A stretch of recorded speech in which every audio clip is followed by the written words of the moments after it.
sort of empowering. It's probably a good lesson for how you should treat your own like music. Yeah. Is just like take, no kids gloves or anything, just totally like do it. Taking, accepting rejection with like who gives a shit kind of thing. Yeah. Well, and then still being like outspoken though, like about it. Yeah. Like not backing down, just being like, all right, cool. And I found have you thought about this idea instead or whatever? Yeah. Yep. And that's how I found out. Like that's how I got in. I don't want to say like got in good, but made some good friends and stuff like that with other producers. Is just being totally just like, I think this. Yeah. Like I can be totally wrong, and I can be a total. I'm like, yeah, that's great, but your voice sounds like a whiny teenage angst thing compared to later on. Right. And it's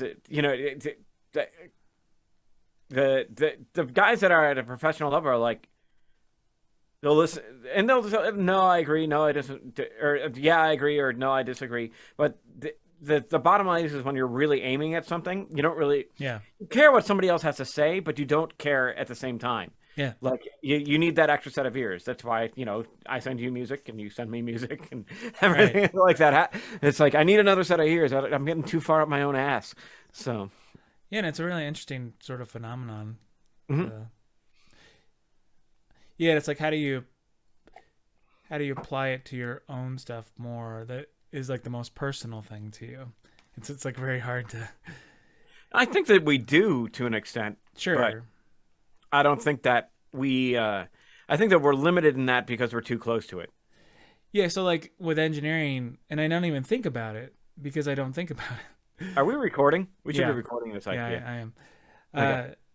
I don't even think about the fact that I could, like, if somebody denies me an idea, my thought isn't like, well, you suck. Like, why didn't you accept my idea? My thought is like, okay, well, I need to rethink how I'm going to approach you next time to try to convince you or I'm going to go back, regroup in a sense, get my thoughts together, maybe work a different angle and come at you next time and see if it makes any progress. Oh, that was worse. Okay, well, this time let me go back. I see now these are the few things that like are the most important to you.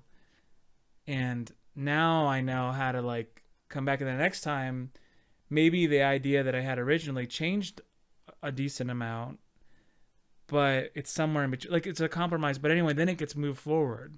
Yeah. Then it turns into something where it's harder to do that with music because you kind of, well, I should say your own music, like you were saying the producer thing. It's like the way you said it made me think you see it as like a separate thing, sort of like it's not like, oh, this isn't me so much. I'm a professional musician. Of course I should have an opinion about producing or whatever, right? Yeah. Like that's kind of like your thought process. But it's also like there's a degree of separation, so it's not like this is the Adam Keeler da da da da da, right? It's not yeah, exactly. You're not doing that. So yeah, it's kind of a fascinating thing. I'm sorry I cut you off, but no, you're fine. I mean, we're smack dab in the middle of episode 35. We just kind of segued right into 35. It. So, there it is, 35. Still not our age yet, but that's fine. Anyways, but speak for yourself. When you're working on that, I think though, like it makes sense to me that you're an engineer at the level of music that you play with. Like that is just like, yeah, that makes sense. Like it just personally knowing how you do things stylistically and how that kind of fits your way of thinking, that I could engineer and makes complete sense. I don't know what to say about myself with just being a teacher and musician, but it tends to be that the honest feedback from people whose level of skill you respect is something that you're using to push yourself to the next level. Like, if I can be I'm just going to be a complete jerk. There's some people's musical opinion that they'll tell me that I just don't care. Like, it's like, yeah, I'm just going to put that in the circular file. It's like, I understand you're my friend and you kind of dabble a little bit in stuff, but you don't get to like, it's almost, it is somewhat offensive because it's like, you have no idea the amount of time that I put into this thing, like compared to like what they're particularly working at. And I mean that in a comparative thing. It's like, I spent 5 hours today practicing. you maybe do like an hour a week. So I'm not going to factor that into what you have to say. Or factor in what you have to say on what I'm doing.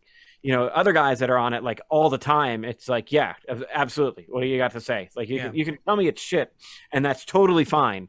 And I'm going to take that as like, all right, there's clearly something that I'm doing that is either not jiving with them, and it's just a stylistic difference, and whatever, that's just the way that it is. They can not like it, that's okay. Or I'm doing something so poor, I'm too close to it that I can't see that issue. Sure. And I need somebody else's eyes on it to be like, yeah, that's where you're screwing up, and that's what you need to address.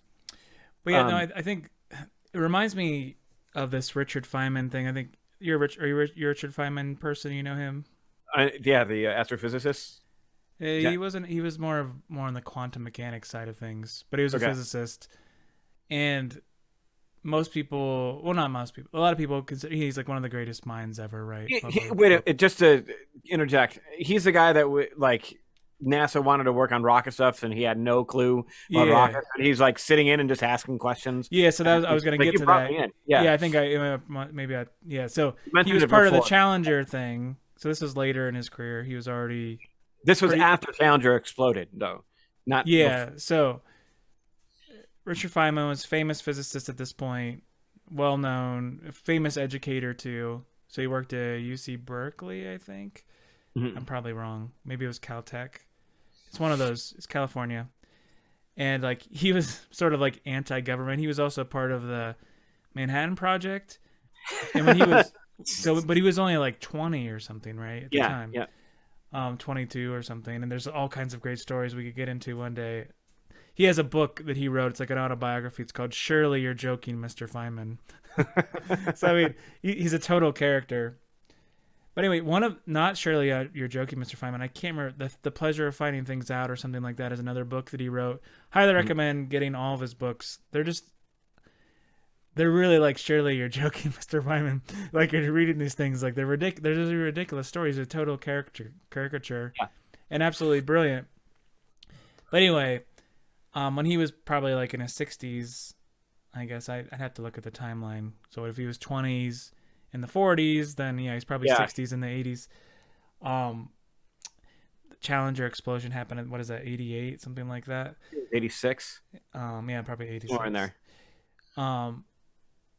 And to figure out what happened, they brought in all these different people. And I mean, it was like a star-studded cast of like engineers and physicists, right? And they asked Richard to be part of it. And he was like, no, hell no. I hate the government, basically. Yeah. And then sounds like my type of guy. But and so his wife's like, you really should go. And he's like, they don't want me there. He's like, I'm going to be like so annoying. They're not going to want me there. And she's like, that's exactly why you should go. Mm-hmm. And so he's like, okay, well, so he goes, and because he was a famous physicist, a lot of his students worked at NASA. And JPL's in California, which is the lab that does rockets. It's like a rocket lab. Yeah. And they were like, hey, he called like somebody he knew, like one of his old students or something. They're like, oh yeah, come in. Like everybody would love to see you. I'll get a bunch of rocket engineers and scientists together in a room. And well, like, cause he's, even though he's a physicist and he's brilliant, he like just never even contemplated the problem of rockets. Like it just wasn't something he ever investigated. And if you read his books, it's like he basically investigated all this kind of stuff, but he never got to rockets. Like it just never was a thing. He mostly was in the quantum world, not the astrophysics world. Yeah. So he goes and he was just like, I'm the dumbest person in the world. That was his approach to this thing. Like he went in and he's just like asked the dumbest, like endless dumb questions for like a week. And they were totally like, he humored him. And by the end of it though, he's like, I know how rockets work. Like I really know how they work. He knew all the like pieces, parts, what they're all used for. Why do you use this piece, that part, that, because he went in with such like a blank state of mind to just be like, I'm the dumbest person in the room. Even though he's brilliant, he's one of those. No, I was saying. So, and I guess I always think about that, like when I'm working, because I work with brilliant people. I mean, like the credentials of the people that I work with on a daily basis are they're the ones that went to Stanford and Berkeley and Yeah. Yep. whatever, and they have PhDs and many patents, and some of them don't have PhDs, but they're brilliant. Anyway, they're just all brilliant people. I'm very fortunate I get to work with these people, and I mostly go in being like, I'm the dumbest person here, and I'm going to ask stupid questions, and they humor me to the point where I'm like, now I have a perspective on what we're talking about, and I can, but I don't have any like pride about it, and I think. With the like when it's about your like own personal music, especially like in your style of choice or whatever, so classical or jazz or something, it's like you almost have to put like a little like ego in it that gets in the way, where you're like, well, I should know all this stuff, so I'm not going to ask the question, kind of thing, And at a certain point, especially like if you've been doing it for 30 years and you're supposed to be this quote unquote professional, right? You don't act like a kid anymore, which is sort of a bad thing. Like you really should be like, I've never investigated blah blah blah. I know it's like a core tenet of this style of music or whatever, but I don't even know what tremolo, I don't know how to do tremolo or something, right? It's like, I just never figured it out. And you're like, well, you've been doing this for 30 years. Like you're saying that in the back of your head, like you've been doing this for 30 years, you never figured that out. You're such an idiot. But you should just go like, hey, you're like the tremolo god.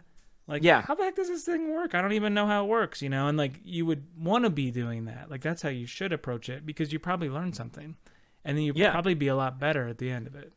I remember when I was the arrogant 20-something-year-old, somebody asked me if I could sweep, and this guy was in like a big hair metal band. Yeah.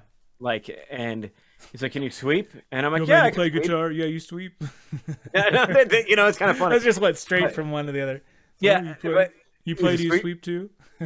Yeah. Well, because I was doing the acoustic thing, and I've always wanted to get like proficient at sweeping. I don't know what it is. It's just like one of those show-off techniques that when it's done well, it's awesome. Sure. So and there's like 4 people that do it well. No, I'm just kidding. Gambali. Daryl Gable. Yeah. I don't know. There's some others. I'm kind of teasing, but I think the people Anyways, that actually really sweep feel the same way. But anyway, go ahead. But long story short, I was so wrapped up in my ego that I was like, "Oh yeah, I can sweep. Like, of course I can sweep. I can't sweep, but I can sweep." And I'm just like, that was stupid. I had like this guy that with a huge background in it that I could have just picked his stupid brain. Of course. And I was a moron. I was like, why do we do that? It's such a weird thing. It's not empowering, like I was saying earlier. Yeah, it's like, exactly. I'm empowered because it's not the thing that I don't do that with engineering. I get to be free in a lot of ways. But eventually you get to that point as a musician in maturity. At least you should. Like, you get to a point where it's like there are no stupid questions. Well, I agree, but it's still hard, right? Yeah, it gets difficult. And my whole rant about like the opinions that I'll take and that I won't take has more to do, not necessarily that I don't necessarily like what that other person is doing or what they're playing. It's more of I look at the dedication level and I'm just like, come on. That irks me. It's like we're not equal here. The guy that's busting his butt, I'll respect, even if I don't like their style. Yeah. But when you're like barely touching it and you have these grandiose ideas or visions of where you want to take things, it's like you're not getting out of your office. Like it's just not going to happen for you. Not at that level. You're not obsessed enough. Let it go. Do something else. Have fun. But I know what you mean there, and that's tricky too, right? Because that's also good insight into what are regular people here. Like sometimes we get so sucked into why are we even playing for musicians? Yeah, and but we do that all the time. We're like, oh, this like a musician would totally hear this thing, and it's like, but that like, and we worry about the things that don't even matter. Like, for one, the musician probably doesn't hear it, and two, I mean, unless like when you've sent me stuff, right, and like if I wasn't, if you didn't ask me to be like, yo, check this out, like, and I mean check it out. I wouldn't be like, oh, I think like 4K is a little hot there, and like maybe you should do this, or what if you put a little more swing into this phrase, or like I wouldn't do that if I was just casually like if I was listening Yeah. just to enjoy it. But because you're a friend and we're colleagues and whatever, and you ask for my like professional like musician opinion or whatever, then I'm like, oh yeah, try this or try that, and same and vice versa, right? But like if you were just in like, I don't think, or at least I don't do this. I don't know if you do this, but like when I listen to other music, I don't do that. Like I don't go like, oh, Coltrane made a mistake there. You know, like I don't even like, it doesn't even dawn on me to think that way. I just I mean, love it. You I know, like I love listening to it, yeah. and Yep. I love the whole vibe of it. And he probably listened back and be like, "Oh yeah, man, I blew that phrase. That they didn't work out right. And like, oh, my tone's weird right there." And you're just like, "Man, that's like, sounds so good. Like, what are you talking about?" Because I'm not putting that like analysis hat on. I'm just listening and enjoying it. Yep. So, and why do I like it? Like that. That's where like the person who's the novice or the, that can be a useful insight, right? Because they're like, oh, well, you know, it just doesn't sound exciting enough or something, you know? You're like, well, Yeah. maybe that's a pretty good feedback. I don't know. Like, No, that I'll grant, of course. That's usually where my wife comes in. yeah, You know, it's like she's the honest feedback, like right away, novice type of thing. yeah, Because in that regard, she plays to that strength. You know, that's just sure. like her thing. No filter. Like she'll say exactly what she thinks, which is great. That's kind of God, I don't even yeah. want to know what she thinks about me. Don't worry, you don't have to worry about it. Just ask her. She'll tell you. It's like there it is. It's right there. But and it works well with the playing and the recording because it's like if I'm doing something where I'm trying to get more of a casual listener thing, it's good feedback for fitting into that particular Yeah, thing. You know, if I'm doing something like serial and atonal, it's going to be an immediately dislike, and not because of or not the knowledge of what's going. quality of how you played Yeah, it, but it's like it's just such an esoteric thing where it's like if you really don't know how to listen to it, it's not going to go well for you. Not as well. You might actually let me back up. You might actually enjoy it, but it's not going to go as well as if you know what to listen for. All of a sudden, it's like I get it. You know, it's like playing Steve Reich for somebody the first time. Where if you play like music for 18 musicians would work out well, but if you yeah, play It's Gonna Rain, they're gonna be like, what the hell is this? You know, it just sounds like one guy's yeah. So if they slowing have down. no context for it, Exactly. But yeah, and then they it's don't the even other, have to know about music, right? They just have to have. It's like tasting a food, like tasting whiskey for the first time, right? Like you're just yep. like, what the heck was that? I just finished my Talisker, so The first time too, right? You mean Knob Creek? Yeah, got it. oh yeah, Knob Creek and Talisker. Any whiskey that would like to be a sponsor, I'm in. But but you know, I think it's like when it you tell somebody what to listen for. Like with It's Gonna Rain, I'm like, don't listen to the speech as that's the important thing. Right. It's not. You know, that's like the least important thing. Listen to the rhythms that are created through this manipulation of the reels. Like one reel is like going Sure. at a standard, and the other one slowly, and it's becoming asynchronous, like it's out. But if you listen to the beats within that, and it's not a signature, you know what I mean? It's like it's Yeah. not a time signature, but it's like because of that dissonance and the off timing, it creates this rhythmic dynamic that it's the same thing. It's just played against each other at a slightly different rate. I'm like, this was a huge discovery, like huge. And what that did in terms of blowing the door open to even more complicated minimalism, which sounds like an oxymoron, but like more ideas and how to process things over a longer period of time without dramatic shifts in texture it's absolutely stunning. Like Sure. it's wild. And I often bring that up. I just had a student ask me about like compositional devices because they like would run into a roadblock, and I'm like, well, you can do augmentation, diminution, invert it, you can reverse it, you can keep the intervallic relationship. There's imitation, and, you know, like I went through the rules of composition, but I'm like the other thing too is you could take that rhythmic gesture and just shift it by whatever the Sure. smallest note division is, and see what you get. against it, like, see what happens with that texture. And they kind of didn't get it. So I found there's a great video on YouTube of Steve Reich's clapping music where it has both rhythmic gestures on top of each other, and when it shifts the one, so you can watch it and actually see it all happen in real time. Yeah, it's brilliant. Cool. It's a real educational tool. And it's like, I could tell that they don't necessarily like the music, and I said that, I'm like, you might not be like, yeah, this is awesome, but that's not the point. The point is to listen to the textures that are created just through that simple shift. Sure. And that's something that you can put in your toolbox and be like, man, I'm stuck. Okay, well, did you try that? You just shift it a little bit and see what happens. Yeah, sure. Or shift it a lot, whatever. Just take the same thing and move it and see what happens against each other. Because it's not just. I gave him the whole speech of like Stravinsky's thing of like, when does inspiration strike? And he's like, I find inspiration strikes at 9 o'clock every morning. Because at 9 o'clock in the morning, he was sitting in front of his piano with a score and working. It's that whole idea of like the muse, and this idea pops into your head. Though that happens, that's rare. You create the space where that can happen within a certain thing all the time.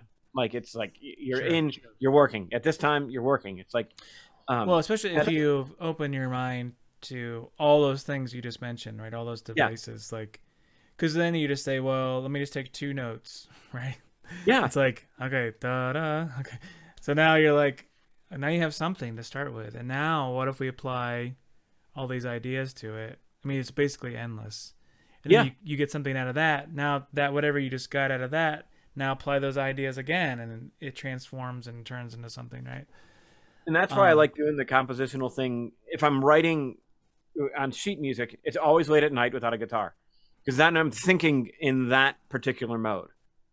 Like, I'm thinking in terms of the rules and being like, and I can hear most of them. Quick side, John. That's one of the weird things that I've noticed with my tinnitus, is that my sense of pitch has gone shockingly better than I thought that I was at it. And maybe that's like, thank God it's fixed tinnitus at that high C, so it gives me a really good relative arrangement around that. But I was doing, when it gets really bad, I just sit down and do ear training for like 15-20 minutes. It's a good idea. Because that's the only thing that I can do. I'm so envious. I'm going to go stand in front of like a hammer. No, you don't. You don't want to do that. When it's 3 o'clock in the morning and you have that high C ringing in your head and there's no way to make it stop, and you're just at your wit's end, it's not a pretty picture. But and that's when I'll usually, if I'm smart and not in my just a rage-induced, why can't I just not sleep right now?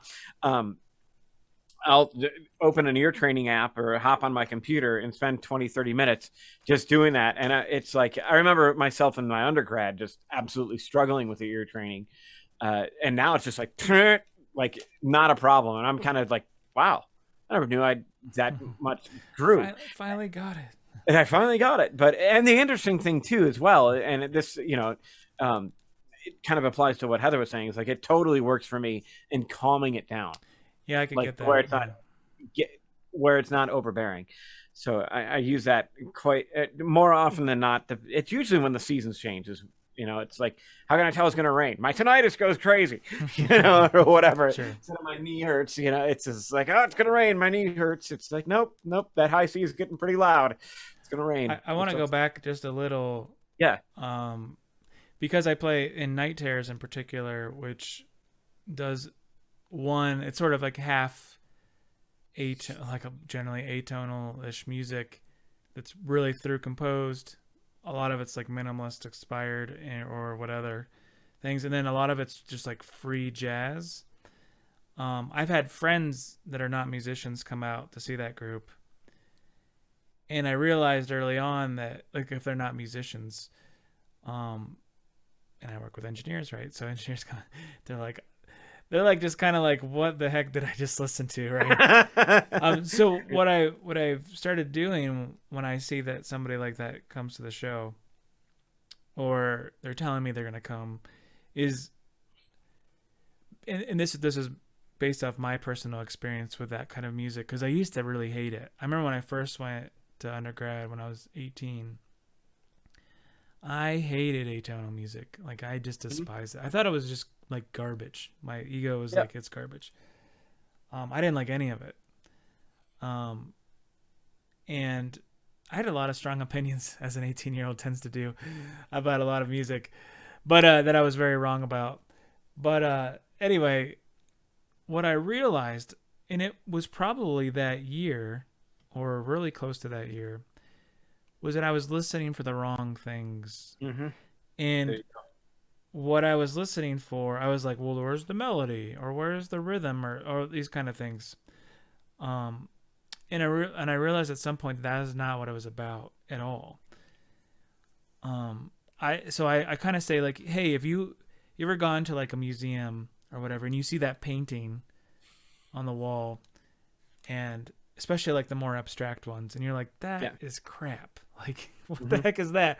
Like, my 3-year-old could do that, like people do that sort of thing, right? All the And time. Yep. and you're like, I'm like, well, wasn't that an interesting reaction that you had to that?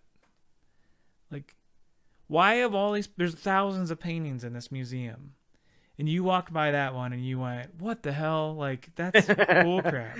Yep. You actually stopped to think about that painting. That's a very interesting reaction. Like, why did it make you feel that way? And then they start to go like, huh. And then you think, okay, now you're listening to the music from the atonal, or whatever, let's call it atonal music. That's, let's say, non-thematic music or something. Mm-hmm. Then why does it make, like, sometimes you hear it and it makes you just like mad, and then sometimes it makes you sad or angry or irritated? That's like, how does a sound do that? Like, why do you even care? Like, why does it mean anything to you? Like, why does it bother you? Like, that's really fascinating. That's like a fascinating thing if you think about it. Mm-hmm. And like, why do you hear some of this and it makes you smile or cry or tear, and you can't even like rationalize it really.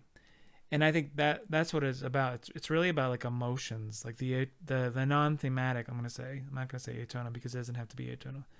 Mm-hmm. Non-thematic music, um, or melodic driven music, like it's an emotional state that you get out of it.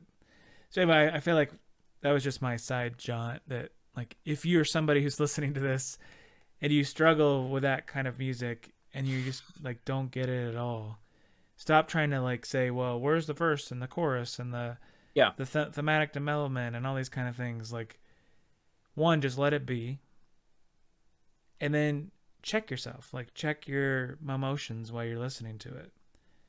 Like, do you listen to it and go, this is boring, or wow, this has been going on for a long time, or that just sounds like noise, or I don't, but why does it sound like noise? Or you start to ask yourself, like, why did you have that reaction to it? Not just throw it out the window, because it's kind of like if somebody gave you a great scotch, but you've never had scotch before, it's probably not tasting that great to you, because you have no reference for had it. that experience. Yeah, Exactly. I've had that experience a lot. I think I've had that experience with you. There was one you gave me one time, and I was like, man, this tastes like a campfire. That's And, Lefroy. Yep. and I'm like, phew. But like, I appreciate, one, I think alcohol is a very interesting thing in that it's one of those things, like, people really share it. It's like one of the like most sharing things that anyone has. Like, we find something that we like and we want to share it with our friends and family. Like, we don't generally hoard it. Like, usually, No, like, people get other stuff that's cool and interesting, and they're like, this is mine, you can't have it. But with alcohol, for some reason, and food, like, maybe it's just because it's just food, but it's like, when you find a good food place, like, you want to tell your friends about it, and you want to take you want to take everybody there. or if they're coming to your house, you're like, you have your like special dishes that you make, and you're like, you want to make it because it's like this thing you want to share. Or if you have, you're like, oh, these people are coming over, I should get a good bottle of whatever, because I think they're gonna like I think they're gonna like it. It's a wonderful sort of human thing that we do. I don't know what I was getting at there, but like, it's kind of like, if you're the receiver of that, though, people aren't giving you like the junk. Like, they're not going like, oh, I hate that whiskey or whatever, so I'm giving you the worst thing ever. They're thinking like, this is something I hope that they really like, because I really like it. And So I feel like when you're the recipient of that, you just accept it, and whether you like it or not, that's like the wrong judgment. It's more like it's like such a honor to receive something like that you should just accept it, and then be like, instead of saying, well, this is just crap, this is the worst tasting thing ever, you say like, well, why do they like it? Like, they like it so much. Like, I'm the one that needs to learn how to appreciate it. It's like my mom and sushi. She absolutely hates it. Yeah. Hates it. And I'm like, that is the only food that I will actually go out to eat. One, because I can't do it at home. And, well, honestly, that's the biggest thing right there. It's like, I can't do it at home. And if I'm going out to eat, I'm going to go to someplace where I can't replicate it at home. Like, it's like Rousseau's. It's Sure. like, I'm not going to be able to pull that off at home. Totally going to go there. Last week I went out to a dinner with some work people, and we went to Little Italy. Yeah, you were telling me. It's like I got gnocchi because I'm like, I'm never making that. Yeah. Like, Yep. This is not gonna get around to it probably. So nope. That is a bit of a process. Oh man. But yeah, it's the same way when I'm like mostly like, well, I'll never make this at home, so I should get this. That's when you spend the money. So, and speaking of money on parts, we should talk about like that. Oh, let's go to segue. Sure. Yeah, I tried to think of a segue there, but still the topic was interesting, so I didn't want to do it right away. But sushi parts, got it. Sushi parts, yeah. Well, you want good quality parts with sushi. Otherwise, you're gonna be visiting the toilet. At least, hopefully, you will, because it could get worse. But hopefully, it works with good parts. Yeah.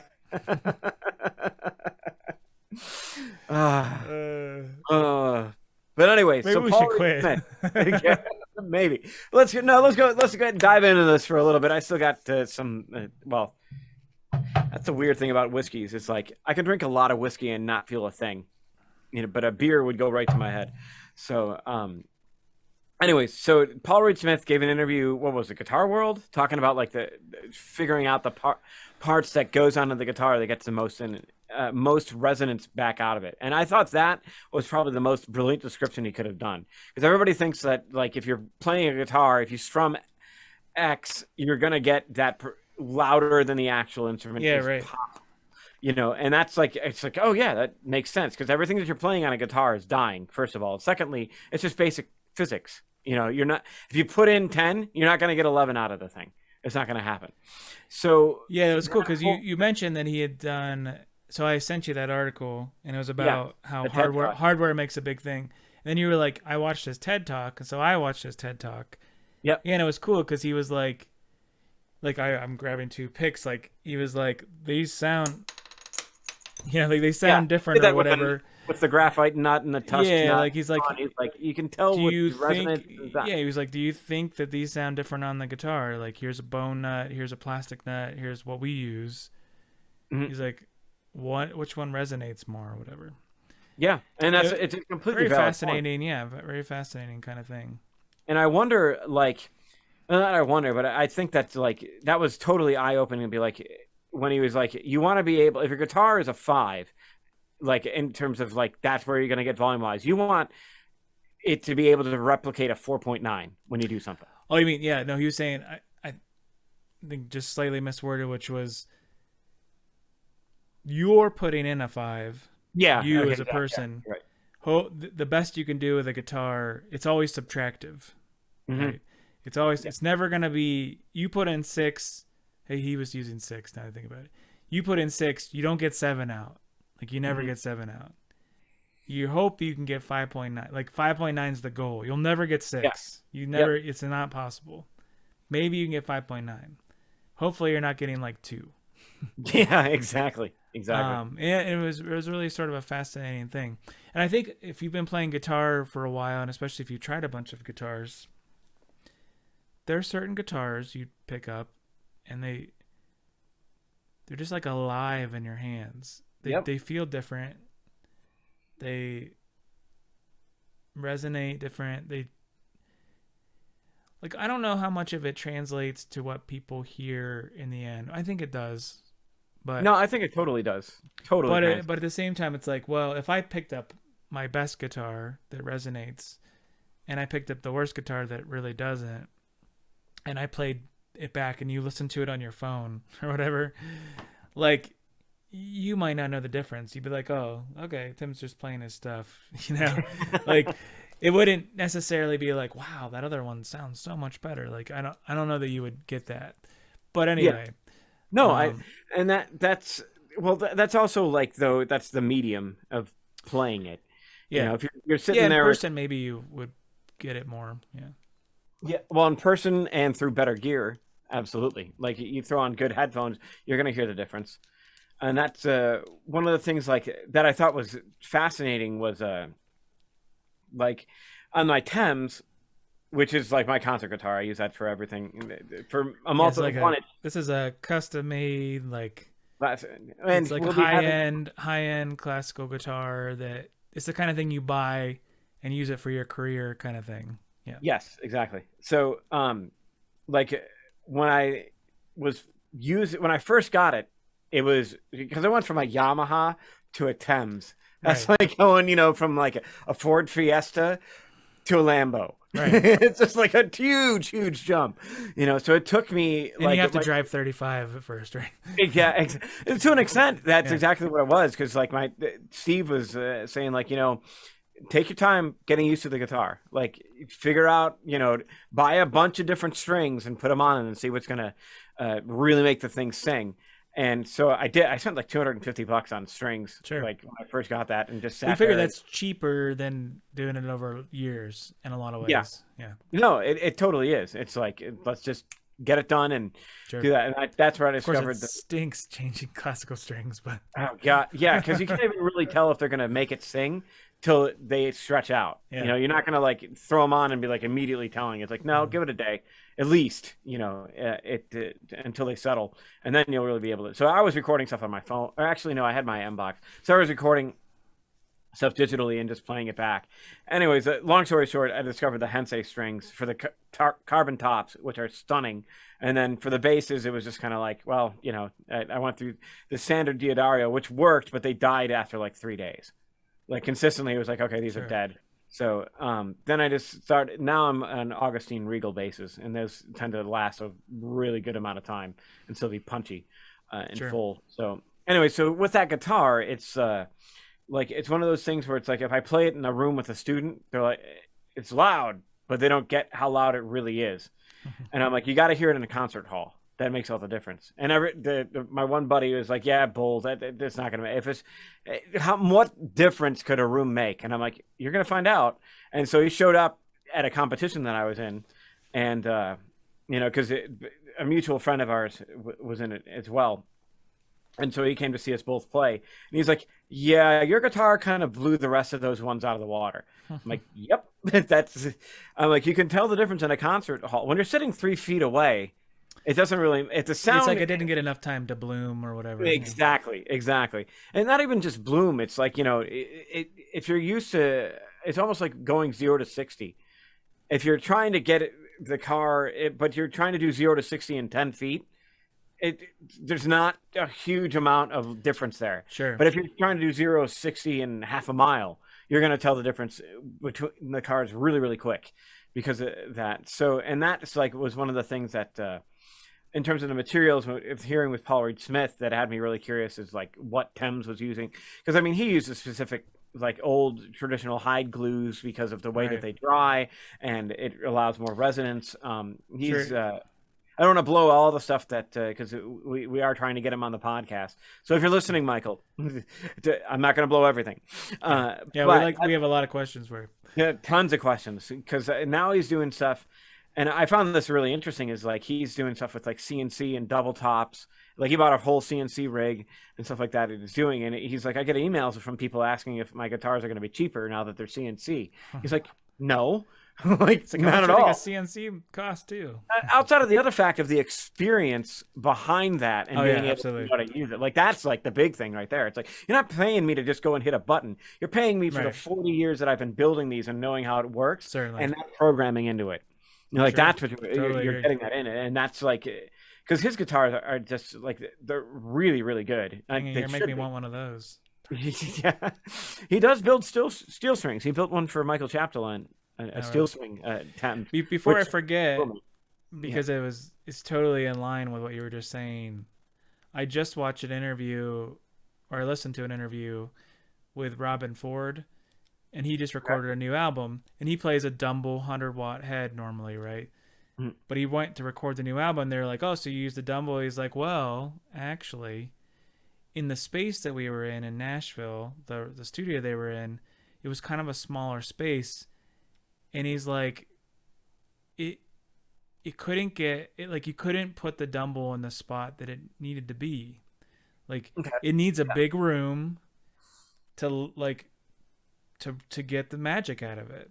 He's like, Yeah. when it's close and you're in a small room and it's just kind of quiet, like it doesn't sound as good. So he's like, I had to learn how to use smaller amps in a smaller space. But very much like the Thames, like you were saying, like even though you got a Dumble, which arguably his amp is the most valuable, like thought after amp ever at this point. Um, it's like if it's not in the right space, it's not right. Hmm. Like it was made to be in a concert hall or a large room or whatever. Like that's what it's made for. And Yep. when it's there, it's like the holy grail. But when it's in my basement or something, like you're gonna be like, "Yeah, it's not that great."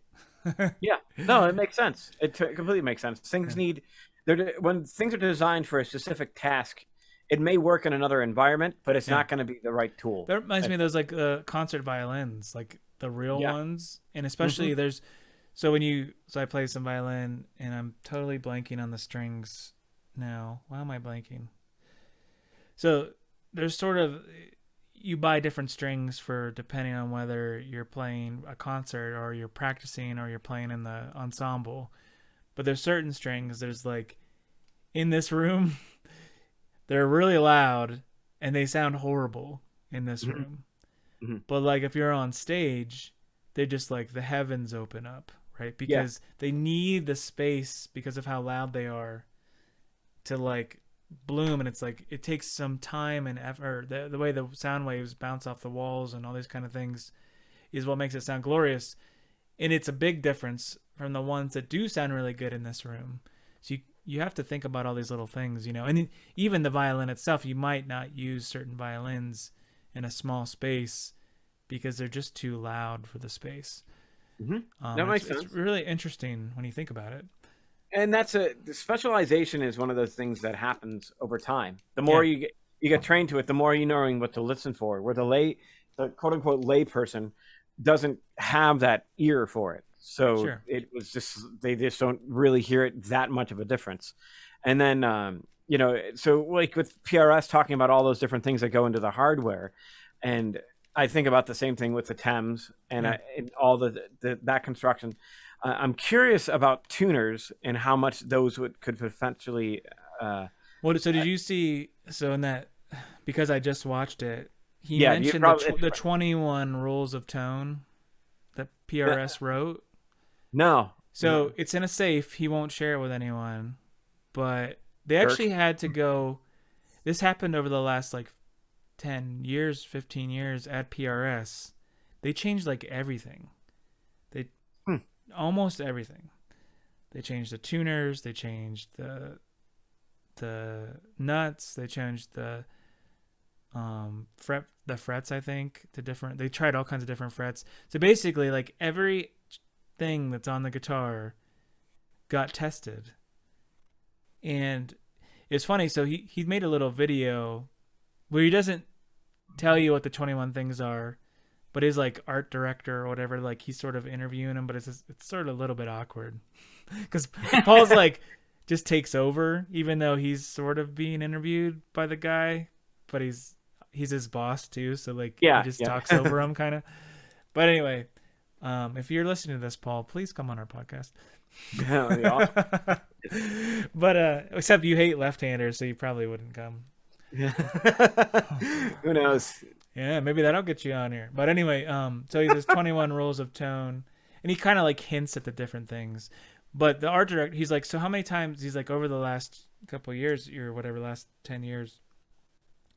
He's like, yeah, the art director guy was kind of like, I walked in the room and you're like, hey, listen to this. And he's like, how does that sound? He's like, oh, that sounds good or whatever. Like, And he's like, I would come back like 15 minutes later and you change one thing, one little part, same guitar, and it sounded different, like better. He's like, it sounds, how does it sound better? Because he changed the one thing. And it was just, maybe it was like the tone knobs. Like, like, he's like, even like that. Like, they went through all this stuff, like changing tone knobs and trying all these different things. The glues that they used for the frets, like every little aspect made a difference. So he has his 21 rules of tone that he's like, there. And maybe it's like he's sort of also creating folklore behind it, but he's like, it's locked in a safe. He's like, I hope it never, like, even after I leave this world, like, I hope it never sees anywhere but Paul Reed Smith's guitars, right? Like, it shouldn't be leaked out into the public at any point, was his wish. So I don't know, it was just kind of interesting. And yeah, I remember, I think it was it Rick Beato? Maybe was interviewing or Paul Reed Smith. And he got into sort of like tone things and about the wiring or something and like changing a capacitor or whatever. And Paul was kind of like, well, it's an interesting question, but he's like, does changing the type of capacitor, even the same rating or whatever, does it make a difference? Like, yeah, it makes a difference. But is it good or bad? Like, yes, it makes a difference. Changing the switch makes a difference. But is that a good thing or a bad thing? Like, that becomes a very interesting question. Yeah, and you know, with a guy like Paul, just, you know, he's been doing this for what, like 60 years now or something like that, some crazy thing. It's like his ear is so tuned to it, like he'll hear the nuances through any little thing like that, and that's the type of guy you want making those calls. You know, right? Like I that's maybe I'm harping on the Paul Reed Smith thing because that's the one guitar that got away. You know, like in retrospect, I should have just kept that damn guitar. And someday maybe I'll buy another one. You know, I can't really justify another electric guitar, but especially for like $5,000. Yeah, exactly.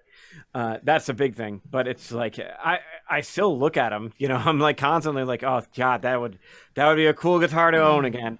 You know, plus I think the nicest like electric I ever tried was a PRS, but it was right-handed, but just felt so good. Yeah, well, mine was right-handed. I flipped the string. Oh right. Yeah, it like had the double it like all the things he was talking about. Yeah, and I remember this was before watching that video, but I remember being like, man, like, how come my guitar doesn't feel like that? Yeah, exactly. No, I'm right there with nice stuff too, you know, like or whatever. Yep. Or nice enough. You know, I thought I had nice stuff. And then those guys came around, the jerks. Actually, and Robin Ford was talking because he has a PRS signature that just came out or is coming out. Oh, cool. And he was just like, he's like, they're so easy to play. He's like, I don't get it. Yeah. He's like, I don't get why they're so easy to play. Well, and that doesn't make a lot of sense. I never got the thing of like the style producing bad. Well, not bad's the wrong word. Worse playing guitars than just because of the style of it. You know, it's just like, well, you know, it's like, well, this is just our style, so the guitar plays a little bit wonky, and it's like, yeah, but could you fix it? Like, maybe, make it so that like I don't know. Like maybe that's why I don't like Strats, because I owned a Strat Deluxe, like I don't think it was Deluxe. I think it was an Ultra. It was like, this is going way back, like in the mid '90s. Yeah. And it had the Fender lace sensors on it. You know, it was like doing the Hendrix thing, flipping the strings, and I just couldn't. It just wasn't it for me. So, and then I got the PRS, and that was like, this is awesome, you know. And then I sold it because all my. Here's the problem I have with PRS and why I've never taken the dive. I just can't think of any player that I like, or I should say, player's tone that I like, where I'm like, what guitar is that? Oh, it's a PRS. Like, I can't think of anyone, not one. No, I'll give you that. And where like endless amounts of Strat players where I'm like, God, that tone is just unbelievable, and it's a Strat or a Les Paul. Or, well, you got John Mayer doing the Silver Sky thing, which is a Strat. Yeah, but PRS builds it. Oh, I know, but it's still a Strat. So it's better than the Strat. Paul Reed Smith is building it. It's definitely better than the Fender. well, it probably plays better. But no doubt. I don't know. I mean, I as far as like whether they play, like I have this G&L guitar. The G&L is really known for playing well, but this guitar doesn't. It needs a refret, and I just never got around to it, and it's kind of wonky. But like, you kind of add some character to that guitar. Like it has just like a funkiness to it. Well, there's a reason why like some guys use Dan Electros on albums. You know, Yeah, it's like I'm not poo-pooing Dan Electro. It just it's sounds good. I don't know. Just like, sound. And that's an interesting guitar. It sounds okay in my space, but anytime I played it live, it sounds just awesome. Like it sounds so good. It's maybe the best sounding guitar I have live. So it's a really interesting sort of thing too there. So you're like, well, why would that matter with electric? But it does matter actually. Like it just when an amp's cranked and like that guitar just really makes it. Well, it's like that Clapton video. Character. Like I watched that one Clapton interview where he's like screwing around on an SG, talking about the tone and the volume knobs and the differences that it makes. So it's like, it's probably loud too. Yeah, and that's like, but that's the thing, and that's why the hardware matters. You know, you figure like it's all a cumulative. Like there's the big things, body wood to an extent, the wood. Though there are pretty good arguments where on electric the wood is kind of like maybe not so important. Unless you ask Paul Reed Smith, yeah, exactly. That's why. Actually, if you ask me too, there's no way I agree with that. Yeah, I mean it wood makes a huge difference. I'm saying. Yeah, I tend to mostly agree. Not completely, because the pickups are doing a lot of the work. In terms of but producing. like, I will keep the guitars' names out of it. They play wonderful, but they just don't sound that good. And the pickups are the same pickups I have in some other guitars or whatever. And like it doesn't sound the same, and it lacks complete mojo. Even though they play like butter, like it's so easy to play. It just, the wood, in my opinion, is not old enough or has some issues.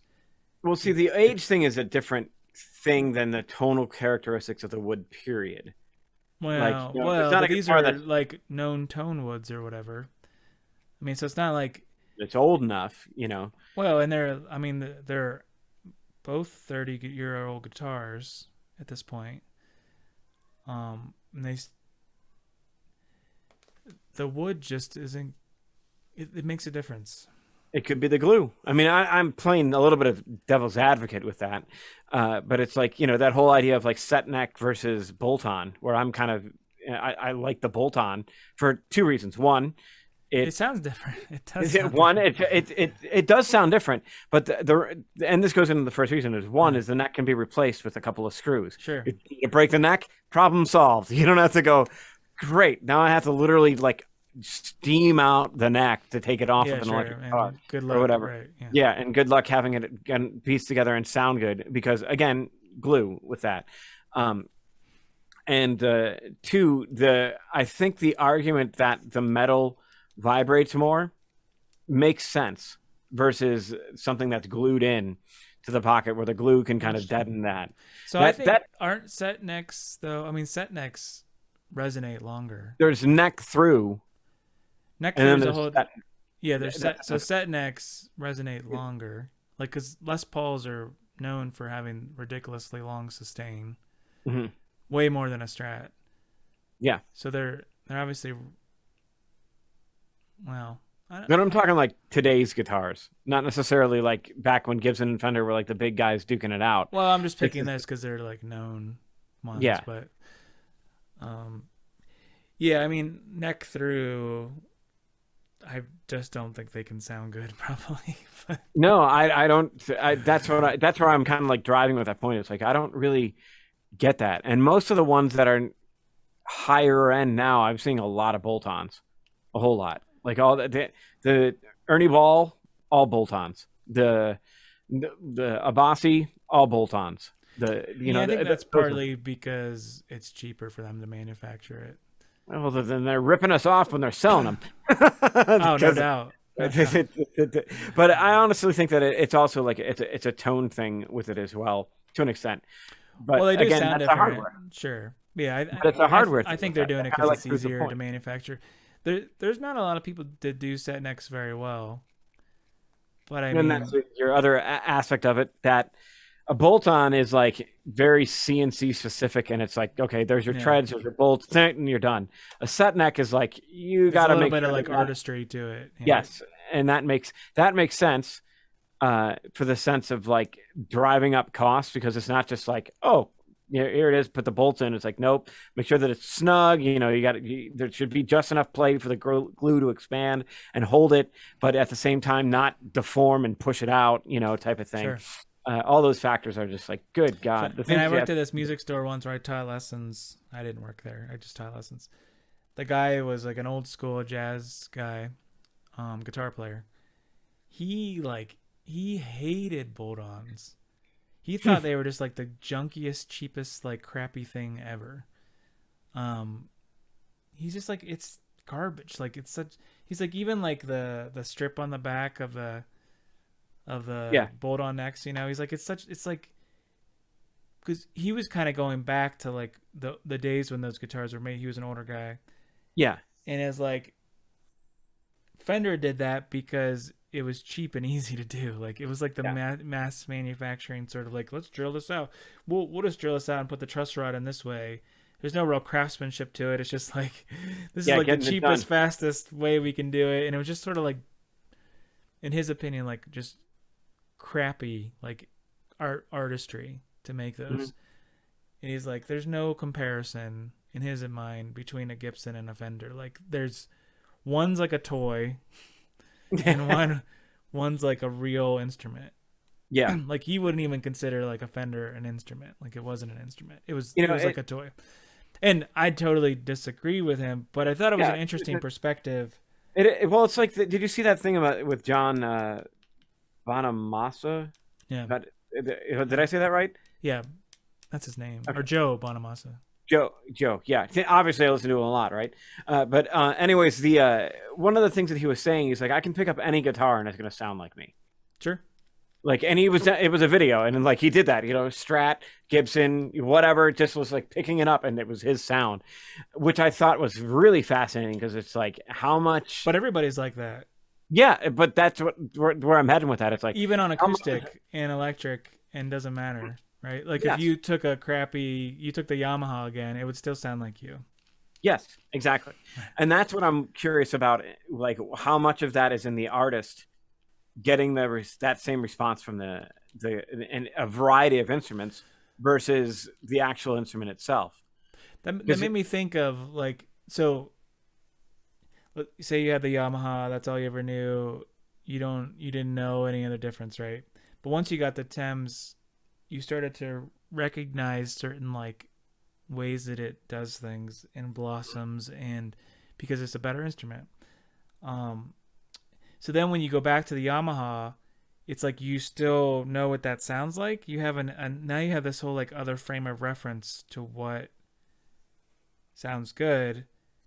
And it's almost like you can take that and force the Yamaha to do it a little bit, because you're seeking it. Like now you know what it sounds like, so you can like, you probably do it somewhat subconsciously, but like it's like, oh, now I have to milk this note a little bit more this certain way or whatever. I have to press a little bit harder. I have to get a different angle to get something similar to what I was getting out of that other guitar.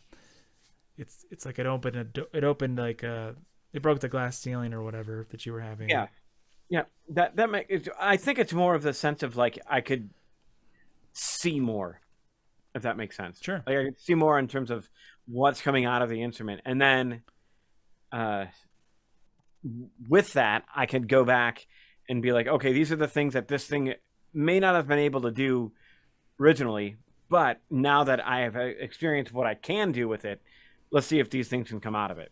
And Sure. granted, some things just don't. They're completely limited, but it's just the way that it is. It's just like, all right, since it's limited, I'm going to get as close as I can, and kind of, Sure. the tone is, in the fingertips. And granted, I've never thrown a set of like Henseis on a Yamaha. I just couldn't. It's like a $20 set for just the trebles, so I'm not going to put that on a Yamaha. It's going on the Thames there and on the Barnett. You know, it's like. By the way, this is not to knock Yamaha, because Yamaha does make Yeah, some no, very they're- fine quality stuff.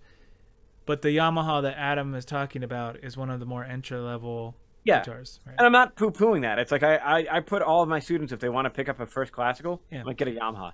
Why? Because the build quality is consistent and it's great for the price. Absolutely. They don't make it. And But like the couple $1,000 Yamaha nylon strings are awesome. Yep. Maybe they're not a Thames, but they're still professional grade instruments. Yeah, definitely not a Thames, but they're still good instruments for what you're paying for. Absolutely, you're gonna get a quality instrument out of that.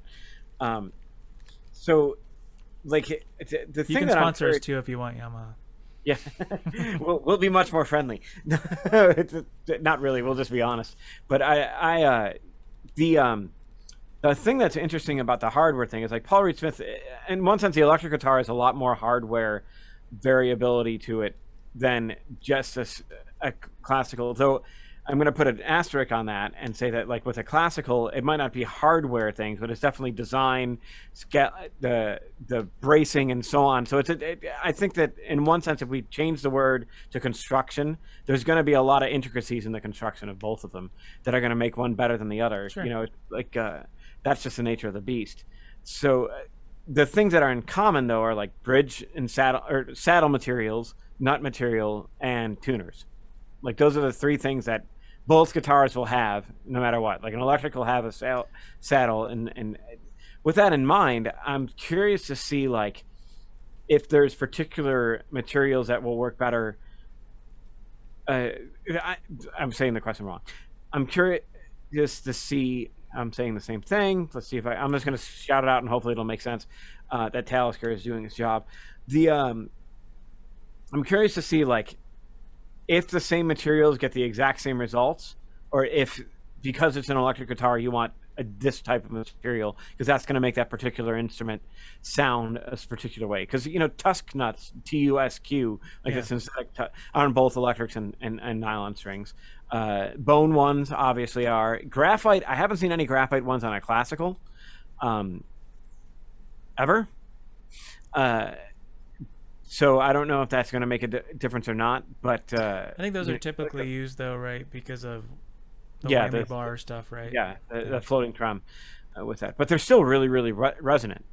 You know, I could see that being useful. And then my other big thing is the tuners, because PRS uses locking tuners, and they're great quality things. I don't know if they do they use those still? Yeah, no, they're new one. They have a newer design. They look quite a bit different.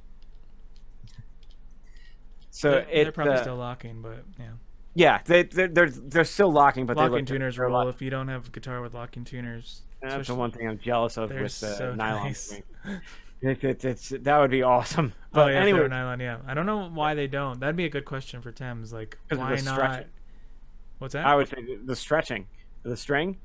Like, yeah, but why not? Why not still have it? So you have to wind it around a few more times so it stretches. And what's the point? You know, if you got to wind it like 4 times. Okay, so it's like 8 more times. Right now you have to wind it like 75 times.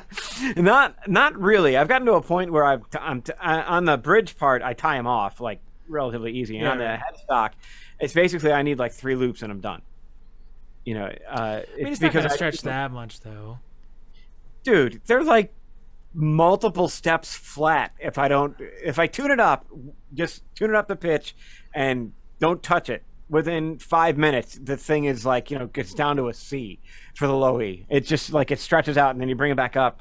Like, totally. That nylon string. I don't know, man. I know they stretch more, but okay. I don't know that it's like crazy. When I would tour, I would take steel string with my steel string guitar. I would throw a set of strings on 20 minutes before a show and be totally fine. If I did that on a classical, I wouldn't make more than like 3 notes before the pitch being gone. You know, that's like metal and plastic. There's a huge difference. Come on. But it's not like you're gonna have to wind it like 3 times after you've pulled it the first time. I just don't think that's true. Yeah, you will. Totally. I'm gonna somehow test this next time. I need to change them on my. I was looking at strings the other day.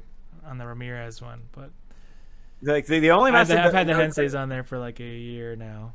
but they last forever. So that I mean, Yeah. I keep them on till like I have a show. The only thing I don't like about those strings, I love how loud they are. I Yeah. wish, and I've gotten better at it, but vibrato is so much better with regular nylon strings. I'll give you that. The thicker strings make a difference.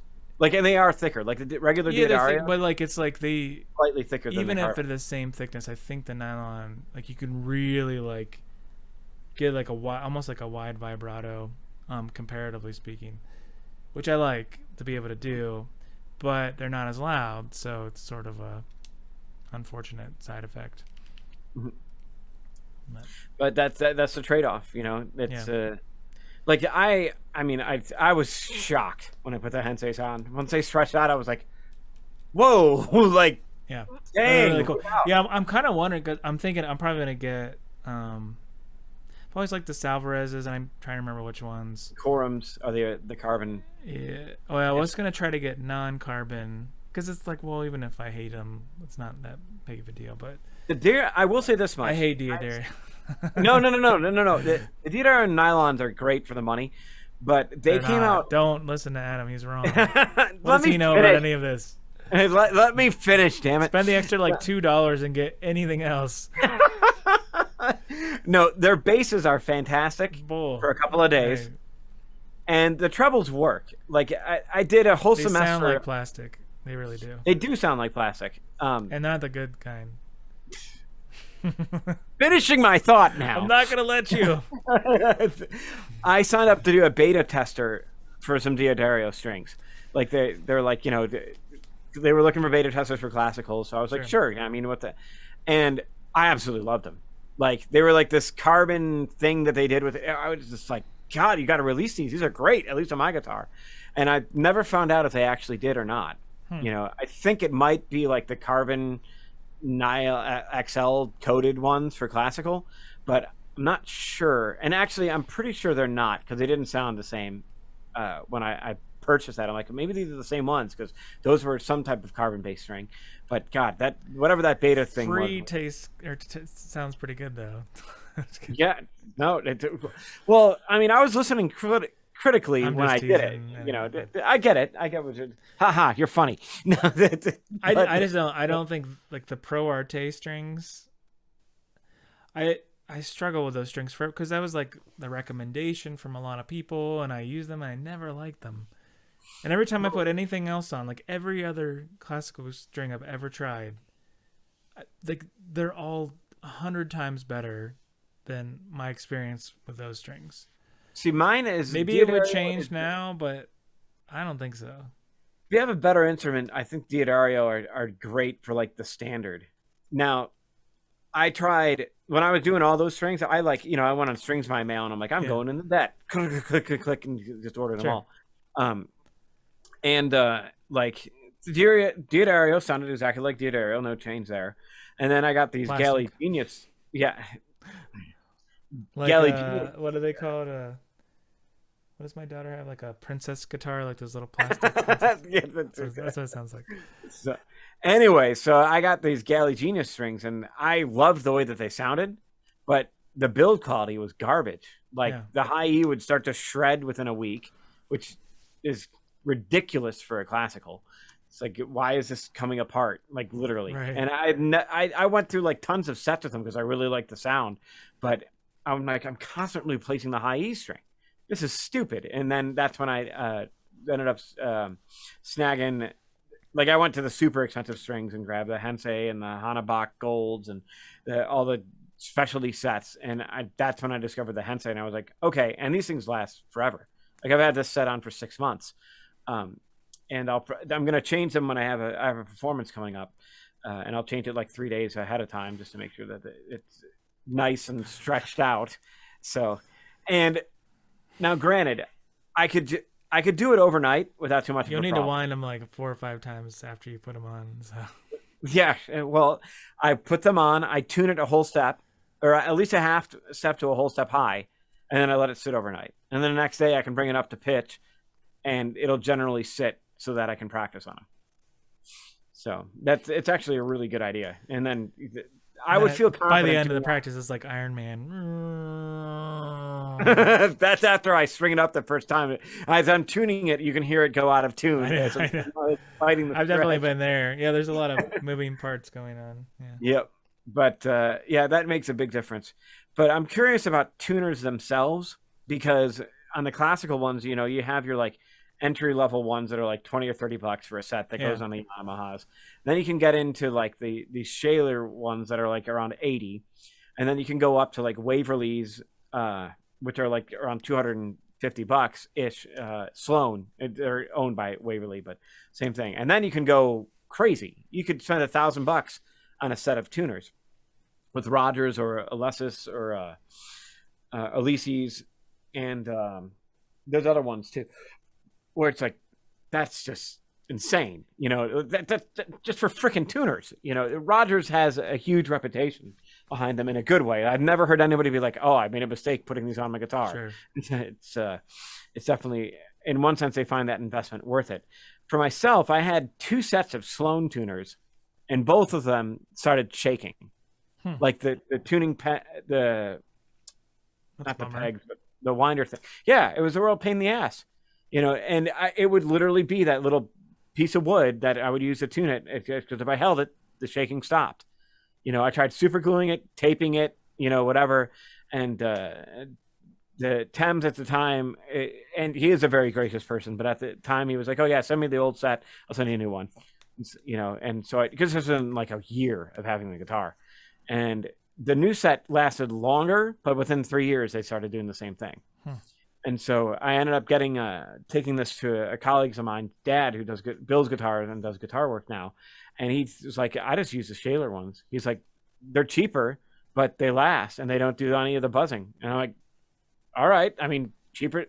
Do they tune well? That's basically it. You know, otherwise I don't really care. Now you're like, crap.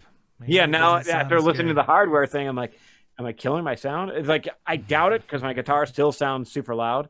But I wonder if the Rogers are that much more solid, that it would make a difference. I think as Paul would say, they make a difference. Is it better or worse? That's up to you. Well, unfortunately, the return policies on Rogers doesn't exist. It's like, congratulations, these are yours now, forever. Now, the easy counterpoint is that will immediately add $1,000 of resale value just to the guitar. Like that's the nice thing about it, you know, when you're dealing in one sense with boutique instruments, an upgrade of that level is going to just add more to the price tag if I wanted to sell it, which I don't plan on doing anytime soon. Though I have been kicking around the idea of building another one. So it's been 14 years, so maybe it's time to get something. Right. I want to check out a double top with a raised fret. Yeah, I want to ask Tim's like, oh, how much have you learned since you built Adam's last guitar? And how horrible you were at it 14 years ago. Yeah. We'll find out when we get into the interview. But I mean, you got to think like, not that you don't stand by your previous instruments, but you got to think like you learned something in 14 years. Oh yeah, I think that's like when I was emailing Barnett about the guitar that I bought. He's just like, it's funny how much I charged for guitars back then compared to what I charge now, and the build thing and everything else. You know, I sent him pictures and so on. He's like, oh yeah, it's like that one. The Barnett is number 27. You know, and he's in like at least like 500 now. Yeah, you know, sure. Like talk about a span. You know. Sure. It's like the first time doing something, or the first 30 times doing something versus your 500th time doing it. Sure. That's just like, good Lord, the level of, if you're even remotely competent, you're going to have so much more experience with it. Yeah. And building that. So who knows, you know, if Rogers wants to send me a pair of tuners, I'll gladly try them out. We'll do a comparison video. Yeah, we'll do a comparison video. No, that'll do it. Sure. Yeah. No, they're that type of company where it's like, yeah, no. So I was gonna poo. I had to say that way, on Paul Reed Smith for a moment, in that all the things he said, I am absolutely sure that he is aware of his real market, which is not players. Collectors? It's collectors who like pretty things. Oh yeah, like the Dragon guitars? Holy crap. And I want to just kind of highlight that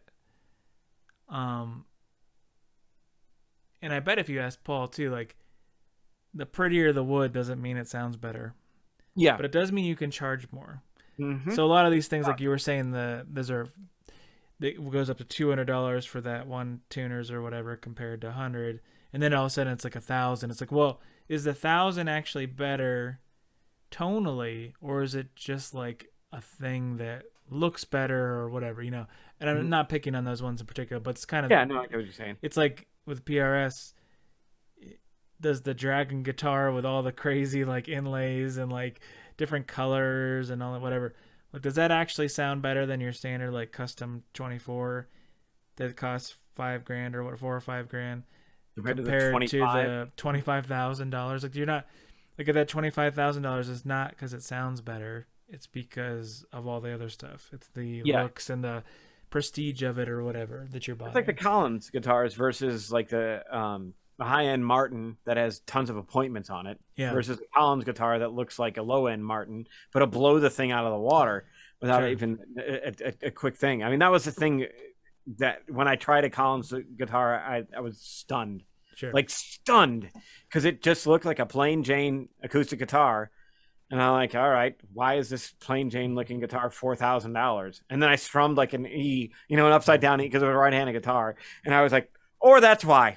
That's why. That I have to go change my pants. That was amazing. I saw a Gear Page thing one time, and it was somebody who got a Manzer guitar. They waited the 2 years or whatever, and they paid the $20,000 for it.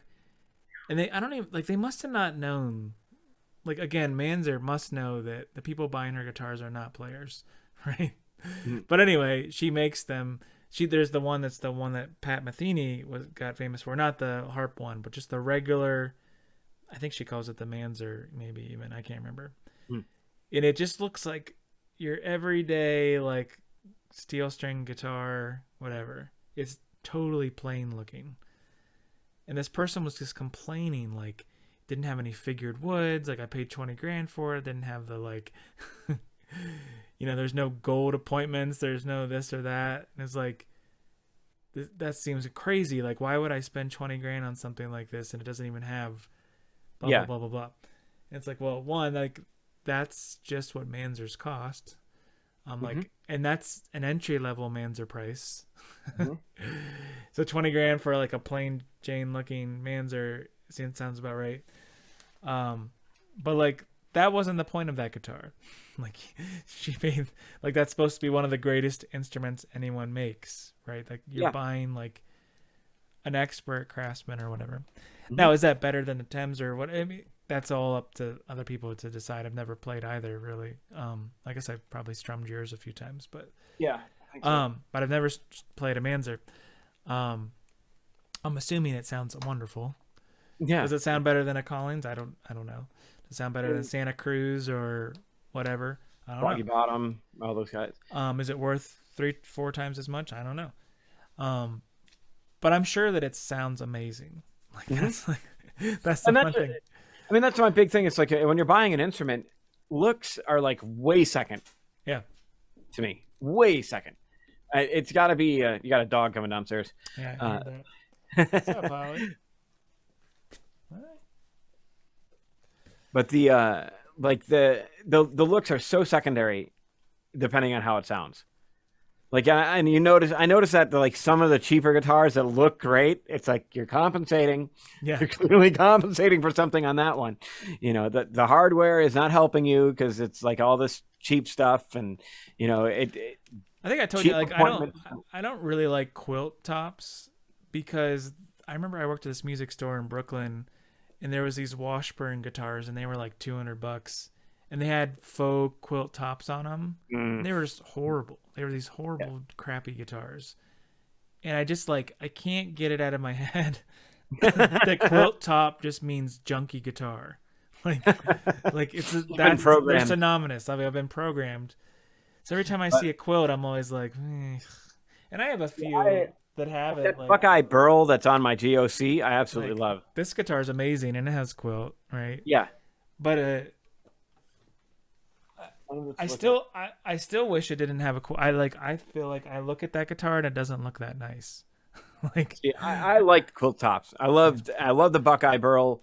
I love thing. Buckeye Burl's cool. I love flame tops look great to me. They look higher end. Yeah. Quilt just looks like It just no. it I was just gonna looks cheap. order I feel like like when it I looks was cheap. buying that Paul Reed Smith, I had in my head I wanted to order a purple quilt top, left-handed Paul Reed Yeah. Smith custom, with gold hardware. That's like, God, am I gaudy or what? Thank God I Really. didn't bother to do that. It's like mistakes would have been made.